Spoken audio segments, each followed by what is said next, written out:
नमस्कार साथियों, स्वागत है आप सभी का आपके अपने चैनल स्वास्थ्य क्लासेस में। इंग्लिश ग्रामर से आज फर्स्ट चैप्टर जो पढ़ना है उसका नाम क्या है? Important basic terms of English. Basic terms क्या क्या होते हैं? ऐसे टर्म्स जो हमारे सामने रेगुलरली जब भी हम ग्रामर को रीड करते हैं, पढ़ते हैं, तो हमारे सामने आते हैं, लेकिन उनका एग्जैक्ट मीनिंग हम समझ नहीं पाते हैं। तो आज उन सभी के बारे में हम अच्छी तरीके से डिस्कस करेंगे और पॉइंट टू पॉइंट मैं आपको समझाऊंगा। तो आप पेन, पेपर, कॉपी, जो कुछ भी आपके पास स्टडी मटेरियल हो, पेन पेपर आप लेके बैठ जाओ और जो भी मैं बताऊं आप उसको नोट करते हुए चलिए। और कहीं पे कोई भी प्रॉब्लम आया तो डायरेक्ट आप कमेंट कीजिए, उसका आंसर मैं आपको रिप्लाई करूंगा। राइट, तो चलिए स्टार्ट करते हैं important basic terms of English. सबसे पहले दोस्तों हम स्टार्ट करेंगे अल्फाबेट से। अल्फाबेट अल्फाबेट ये होता क्या है? अल्फाबेट में दोस्तों होता है क्या? वर्णमाला। क्या होता है बेटा? वर्णमाला। लोगों से अधिकतर जब ये क्वेश्चन पूछा जाता है कि number of alphabet in English, तो वो लोग क्या बोल देते हैं पता है आपको? वो बोल देते हैं 26, जबकि ये गलत है। Alphabet, number of alphabet not 26, number of alphabet is 1। कितना है? अल्फाबेट की संख्या कितनी है इंग्लिश में? तो बेटा 1 है। और अल्फाबेट जो होता है वो क्या होता है? वर्णमाला इसको बोलते हैं। अब अल्फाबेट क्या होता है? अल्फाबेट में अरेंज होता है लेटर का। लेटर को व्यवस्थित क्रम में इसमें रखा गया है। तो अल्फाबेट क्या कंसिस्ट करता है अपने साथ साथ? लेटर को। क्या कंसिस्ट करता है बेटा? लेटर को ये अपने साथ रखता है। और अल्फाबेट में लेटर अगर आपसे कोई पूछे तो आप उसका जवाब देंगे अल्फाबेट में कितने लेटर्स होते हैं? तो 26। अल्फाबेट में कितने लेटर्स होते हैं? 26। और नंबर ऑफ अल्फाबेट कितना होता है? 1 होता है। तो देखो अल्फाबेट बेटा क्या होता है, ये 2 फॉर्म में राइट किया जाता है। कौन कौन सा फॉर्म में?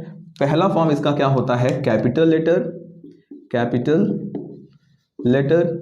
और दूसरा फॉर्म क्या होता है? Small letter, small letter.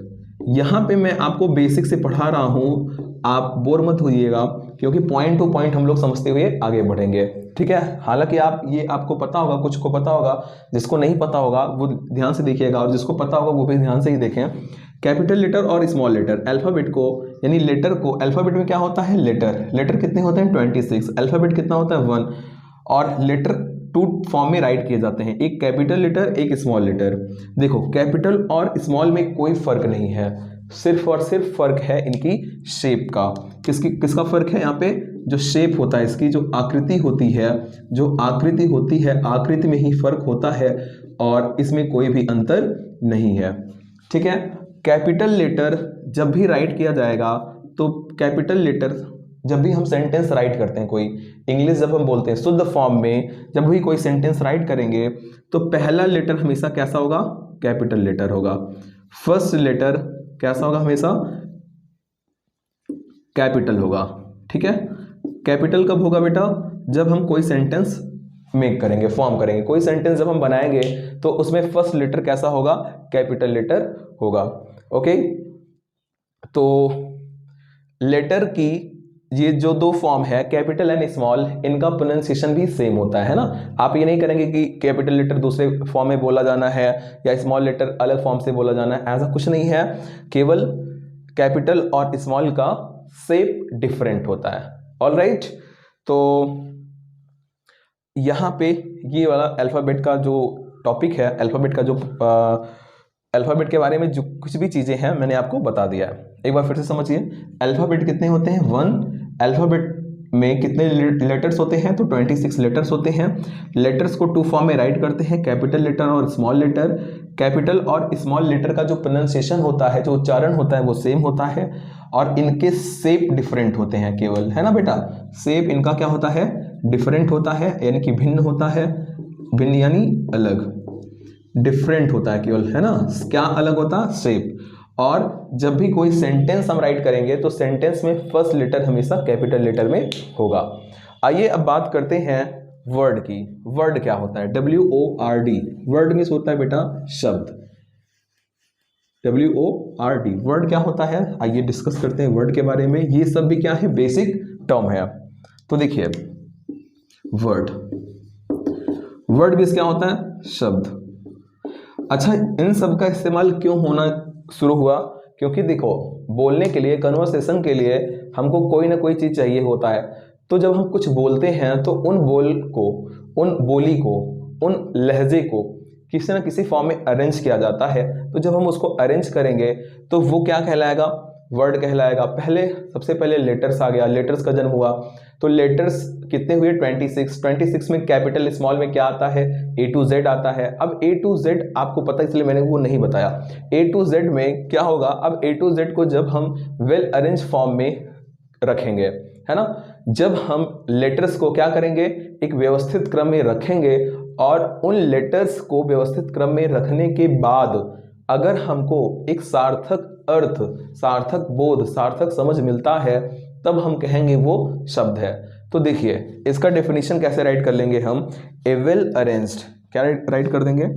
A well arranged, a well arranged, a well arranged group of letters, ठीक है, comma, which make a complete sense. ठीक है बेटा, देखो, a well arrange group of letter, a well arranged group of letters कर लें, letters which makes a complete sense, which makes a complete sense, यानी कि लेटर्स का ऐसा ग्रुप जो कि अरेंज हो अच्छी तरीके से, और क्या दे? वो सेंस दे। सेंस का मीनिंग क्या होता है? तो सेंस का मीनिंग हो सकता है अर्थ, समझ या फिर बोध, ठीक है, इसका ये मीनिंग हम ले सकते हैं। अब आप समझ गए होंगे, यानी लेटर्स हमारे पास कितने होते हैं? 26 लेटर होता है, और 26 लेटर्स में क्या करेंगे बेटा? जब वेल अरेंज करेंगे उसको, जैसे हम ले लिए मान लो एक शब्द GOOD, यानी कि जो ये लेटर मैंने यहाँ पे लिया हुआ है, लेटर को अरेंज किया हुआ है मैंने, वो 26 लेटर से ही मैंने लिया और फिर अरेंज किया लेटर को, तो क्या निकल के आया? गुड। एक बात हमेशा याद रखना कि हमेशा वो सेंस देना चाहिए, अगर सेंस नहीं देगा तो हम ये नहीं कहेंगे कि वो वर्ड है। Is it clear? चलिए आगे देखते हैं। यहां पे एक पॉइंट और है, देखो, ग्रुप ऑफ लेटर्स होना जरूरी है, लेकिन कुछ एक्सेप्शन है इसके, अपवाद है। अपवाद में जैसे क्या हो गया? आई, आई क्या है? एक अपवाद है। आई मीन्स क्या हो गया? मैं।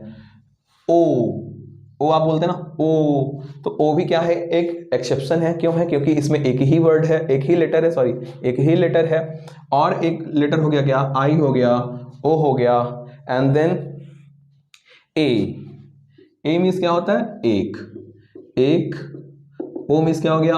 ओ, आई मीन्स क्या हो गया? मैं। तो ए, ओ, आई इसके एक्सेप्शन भी हैं। और वर्ड के लिए क्या जरूरी है? तो वर्ड के लिए जरूरी है क्या होना? कम से कम वन वाउल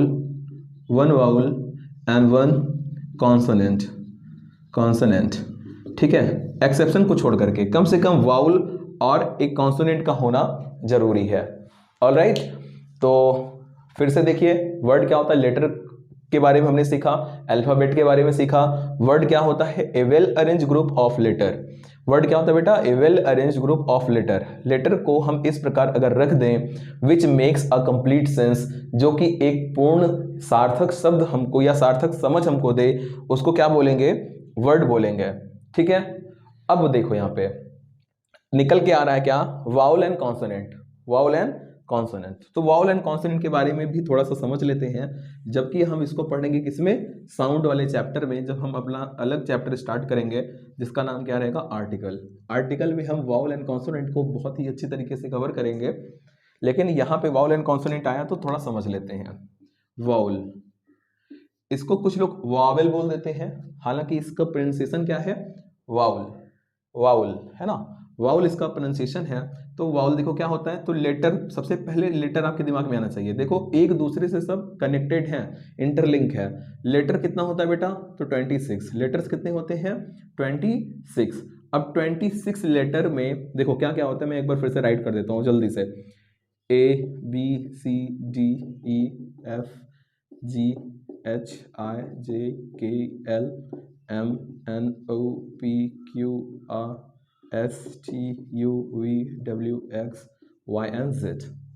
तो देखो वाउल एंड साथ ही साथ हम लिख देते हैं कॉन्सोनेंट।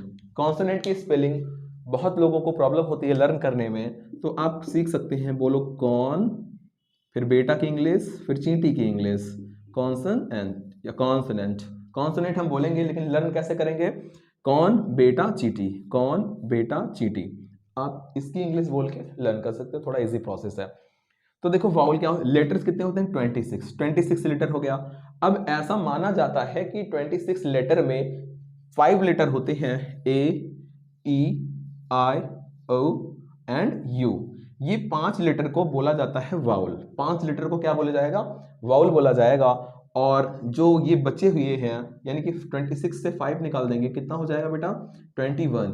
अब जो ये रिमेनिंग 21 है, ये कॉन्सोनेंट कहलाएंगे। यानी कि जो ब्लैक वाले मार्कर से लिखा गया है A B C D F G H J K L M N P Q R S T V W X Y Z, तो ये 21 कॉन्सोनेंट एंड ये 5 वाउल हो गए।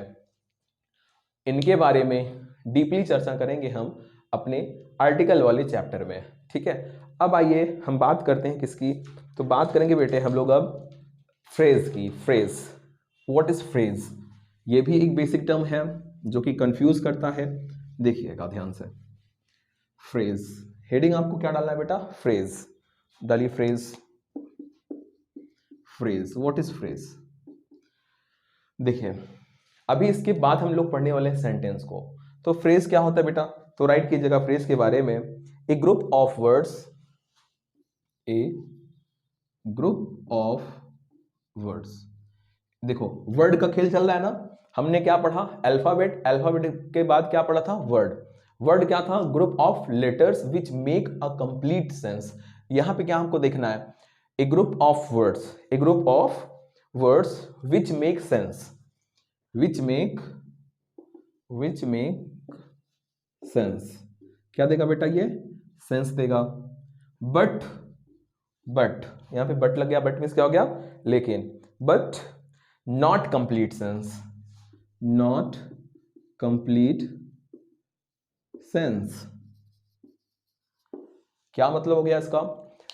ए ग्रुप ऑफ वर्ड्स, वर्ड्स का ऐसा ग्रुप विच मेक सेंस, जो कि क्या दे? एक अर्थ दे, बट नॉट कंप्लीट सेंस, लेकिन वो पूरा का पूरा अर्थ नहीं दे, तो उसको क्या बोलेंगे?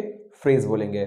तो आइए कुछ एग्जाम्पल को समझते हैं। देखिए, he is wearing, he is wearing,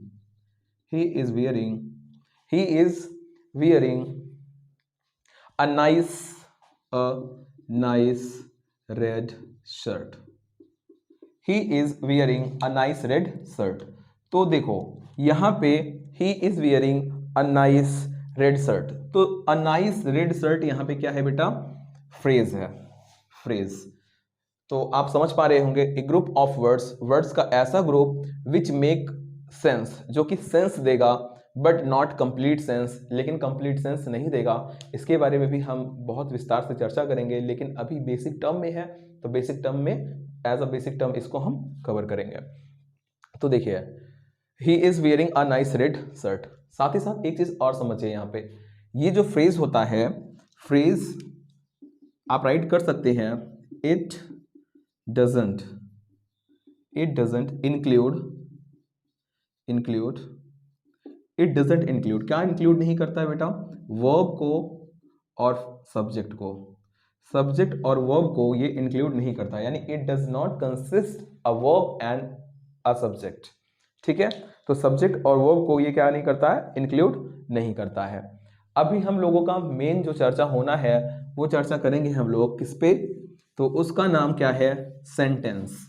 अब आते हैं हम लोग सेंटेंस पे। सेंटेंस को पढ़ने के बाद हम लोग डिस्कस करेंगे काइंड्स ऑफ सेंटेंस। तो काइंड्स ऑफ सेंटेंस जो है वो नेक्स्ट क्लास रहेगी उसकी। ये चैप्टर 1 का फर्स्ट लेक्चर है, फर्स्ट एपिसोड है। सेकेंड एपिसोड में आप पाएंगे क्या? काइंड्स ऑफ सेंटेंस के बारे में। तो आइए स्टार्ट करते हैं। What is sentence? Sentence, sentence क्या होता है? देखिए हमने क्या क्या पढ़ा अभी? Alphabet, word, vowel, consonant and फिर फ्रेज के बारे में पढ़ लिया। अभी बात करते हैं सेंटेंस। एक्चुअली सेंटेंस होता क्या है? सेंटेंस मीन्स क्या हो गया? वाक्य। सेंटेंस का हिंदी क्या होता है? वाक्य होता है। तो देखो ए ग्रुप ऑफ वर्ड क्या बोलेंगे बेटे, या ऐसे बोल दो ए वेल अरेंज्ड, थोड़ा सा स्टैंडर्ड फॉर्म में, a well arranged group of words, a well arranged group of words which makes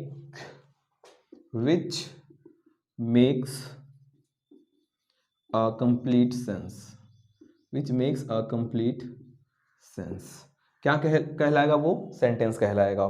ठीक है, और या आप राइट कर सकते हो ए ग्रुप ऑफ वर्ड्स, या फिर ऐसे सेंटेंस अगर आप डिफिनीशन राइट करना चाहते हैं, a group of words that express a complete thought or ideas। तो ये भी क्या है, सेंटेंस का एक डेफिनेशन है, और ऊपर वाला भी सेंटेंस का डेफिनेशन है। A well arranged group of words which makes a complete sense, मतलब क्या हुआ, ध्यान से समझिएगा। यहाँ पे क्या राइट किया गया है, वर्ड, यहाँ पे क्या राइट किया गया है, वर्ड्स। इसके पहले आपने क्या देखा था, लेटर्स में आपने देखा कि 26 लेटर आपने देखा A to Z, फिर आपने पढ़ा वर्ड, तो वर्ड में हमने क्या पढ़ा था, well arranged group of letters. Word क्या होता है, well arranged group of letters, और सेंटेंस क्या होता है, well arranged group of words which makes a complete sense. Complete sense, अगर कोई कंप्लीट सेंस देगा, वर्ड को अगर हम एक साथ रख देंगे और वो कंप्लीट सेंस देगा, तो हम बोलेंगे वो सेंटेंस है, तो बोलेंगे क्या, वो सेंटेंस है। और हम इस तरीके से भी बोल सकते हैं, a group of word that express a complete thought और आइडिया, बात एक ही है ना। तो आइए इसके बारे में थोड़ा और डिस्कस करते हैं। नीचे वाला मैं इरेज करके आपको समझाता हूं। देखिए बच्चा, a well arrange group of words को जब हम अरेंज कर देंगे अच्छी तरीके से, मेक्स अ कंप्लीट सेंस, और कंप्लीट सेंस देना चाहिए, वर्ड को एक साथ रखने पे कंप्लीट सेंस दे, क्या हो जाएगा, वो सेंटेंस हो जाएगा। देखिए एक एग्जांपल लेते हैं हम लोग, तो एग्जांपल का नाम क्या है, वी आर लाफिंग, छोटा सा, वी आर लाफिंग। ठीक है, वी क्या है, एक वर्ड है, आर क्या है, एक वर्ड है। क्यों वर्ड है, क्योंकि ग्रुप ऑफ लेटर से बना हुआ है। लाफिंग भी क्या है, एक वर्ड है। क्यों वर्ड है, क्योंकि ग्रुप ऑफ लेटर से मिलकर के ये बना हुआ है ना। आगे देखिए, we are laughing full stop.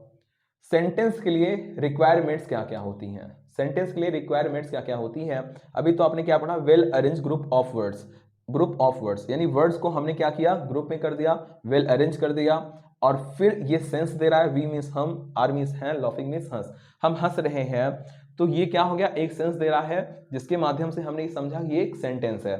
तो देखिए इसके साथ रिक्वायरमेंट क्या क्या है, कैसे समझेंगे, सेंटेंस है। तो देखिए नोट कीजिएगा साथ ही साथ, सबसे पहला काम क्या होता है, ये कंटेन करता है, कंटेन्स वर्ब। बेटा सेंटेंस अपने साथ वर्ब लेगा, जैसे यहाँ पे आपने देखा ये वर्ब है, हालांकि ये हम लोग पढ़ेंगे पार्ट्स ऑफ स्पीच में, है ना, आगे का सेशन रहेगा। कंटेन्स वर्ब, पहला बात क्या हो गया, पहली बात ये वर्ब को रखेगा अपने साथ। दूसरी बात क्या होगी, कंप्लीट या मेक सेंस, या मेक कंप्लीट सेंस, अभी आपने वहां पे राइट किया है। तीसरी बात क्या हो गई, तो तीसरी बात है बेटा, begin with a capital letter, begin with a capital letter, और सेंटेंस हमेशा कैपिटल लेटर से ही स्टार्ट होगा, ये याद रखना। देखो 3 पॉइंट इधर हो गया, नेक्स्ट पॉइंट इधर मैं राइट कर रहा हूं। नेक्स्ट पॉइंट क्या हो जाएगा, ends with a full stop का साइन आपको पता होगा, सिंबल, तो फुल स्टॉप, कॉमा, ए क्वेश्चन मार्क और एन एक्सक्लेमेशन मार्क।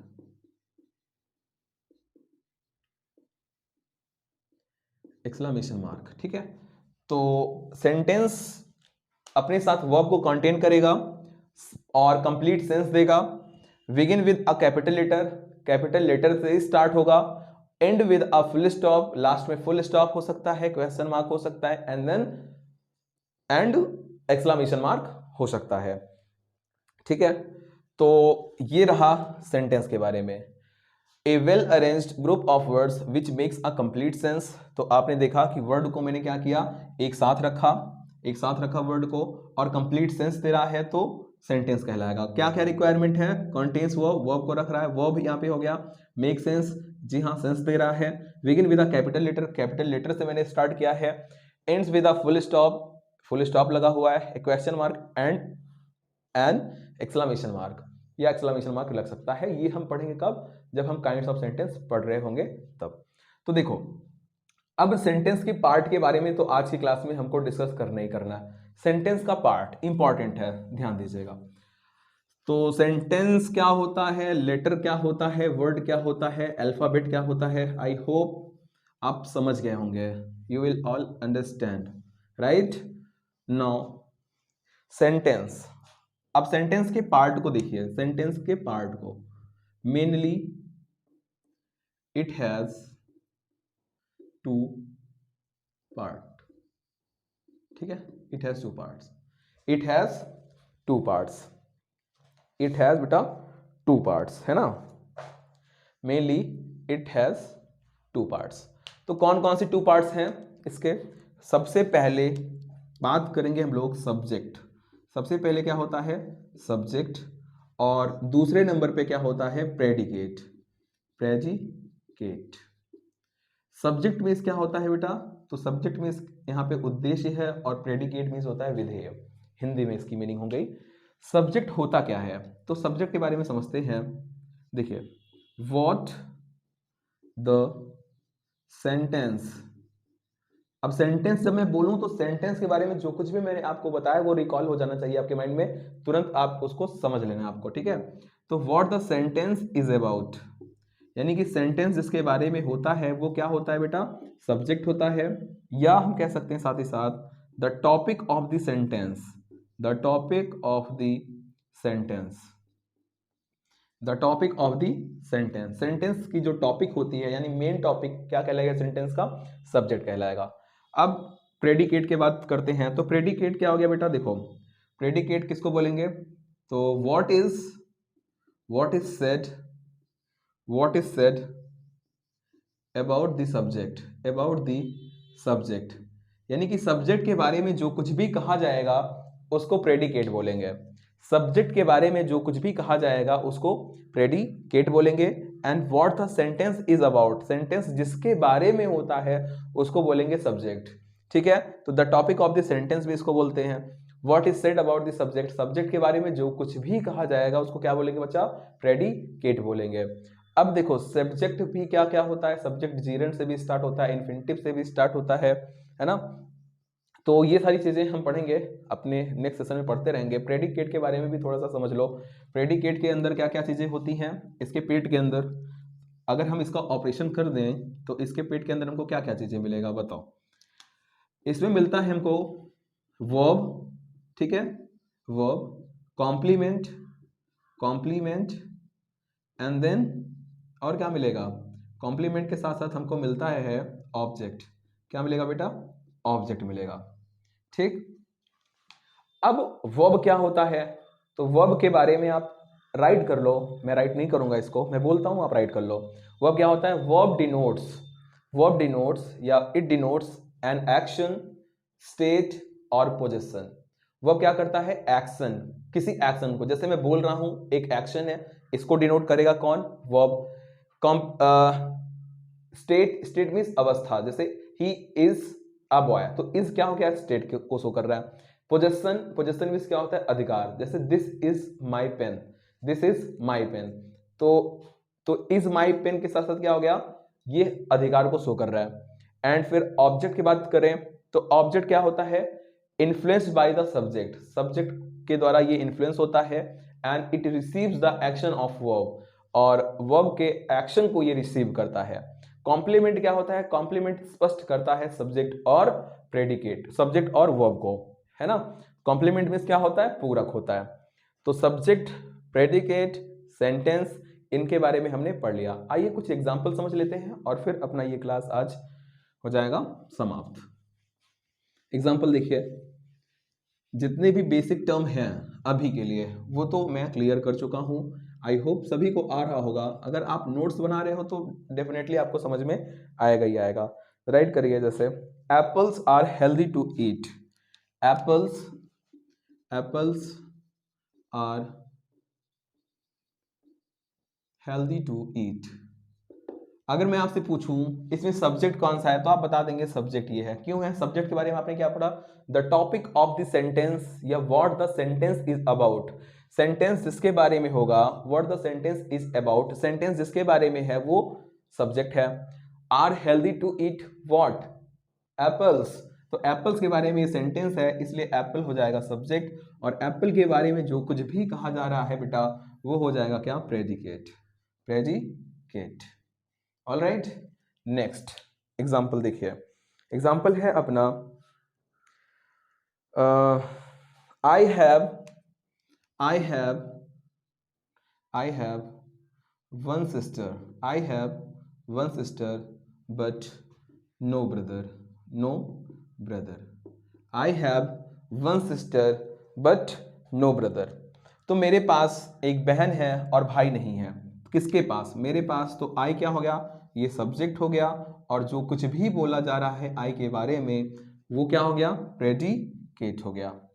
एक बात हमेशा और याद रखना, ये जरूरी नहीं है कि सब्जेक्ट हमेशा स्टार्टिंग में ही आए, सब्जेक्ट शुरुआत में ही हो, ये जरूरी नहीं है ना। बोलते वक्त जब भी हम बोल रहे होंगे तो जरूरी नहीं है कि सेंटेंस, जब हम टेंस बोलेंगे टेंस के टाइम में तो सब्जेक्ट आना है, लेकिन at the time of speaking अगर हम कोई चीज बोल रहे हैं तो ये जरूरी नहीं है कि हम सब्जेक्ट को पहले रख के बोल दें। ठीक है, तो सेंटेंस में सब्जेक्ट कभी कभी बाद में आता है, बीच में आ जाता है, तो आपको वहां पे बहुत घबराने की जरूरत नहीं है। बहुत ध्यान से आप समझेंगे सेंटेंस में तो आपको इजीली वो समझ में आ जाएगा।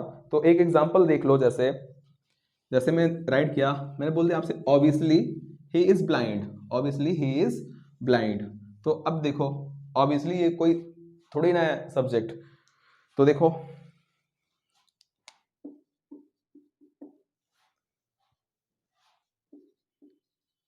Obviously he is blind. एक एग्जांपल और ले रहा हूं मैं। Eight the end of this road, eight the end of this road stands my house. Stands है यहाँ पे, स्टैंड्स माई हाउस। ओके, तो देखिए मैंने अभी आपसे क्या बोला, मैंने बोला बच्चा कि the subject doesn't always come at the beginning of a sentence, it may come in the beginning, middle और even at the end of the sentence. इसका मतलब क्या हुआ? इसका मतलब यही है कि सेंटेंस बिगिनिंग में भी हो सकता है, मिडल में भी हो सकता है, and eight the end of the sentence, sentence के एंड में भी हो सकता है। तो कहने का मतलब क्या है यहाँ पे? कहने का मतलब बस यही है, अगर आपसे क्वेश्चन बोलता है कि find the subject in this sentence, तो आपको ध्यान देना है। क्या देना है? ध्यान देना है, और ध्यान से समझना है मेरे इस बात को कि जरूरी नहीं है कि इस टाइप के सेंटेंसेस में कभी सब्जेक्ट पहले आए। हो सकता है सेंटेंस में सब्जेक्ट बीच में आ जाए, लास्ट में आ जाए, उसको हमको दिमाग लगा के समझना होगा। तो देखिए यहाँ पे ऑब्वियसली ही इज ब्लाइंड, तो यहाँ पे सब्जेक्ट क्या हो जाएगा? आपको दिख ही रहा होगा, ही ये सब्जेक्ट है, बाकी सब प्रेडिकेट है। Eight the end of this road stands, यहाँ पे ये प्रेडिकेट का काम कर रहा है, और ये हो जाएगा my house subject. My house क्या हो जाएगा? सब्जेक्ट हो जाएगा। तो फाइनली यहाँ पे हम कर लिए हैं इस काम को क्लियर अपने। तो कल का जो अपना लेक्चर होगा वो किस पे होगा? Kinds of sentence, kinds of sentences. ठीक है, SENTENCE है ना, काइंड्स ऑफ सेंटेंसेस कर लो, काइंड्स ऑफ सेंटेंसेस।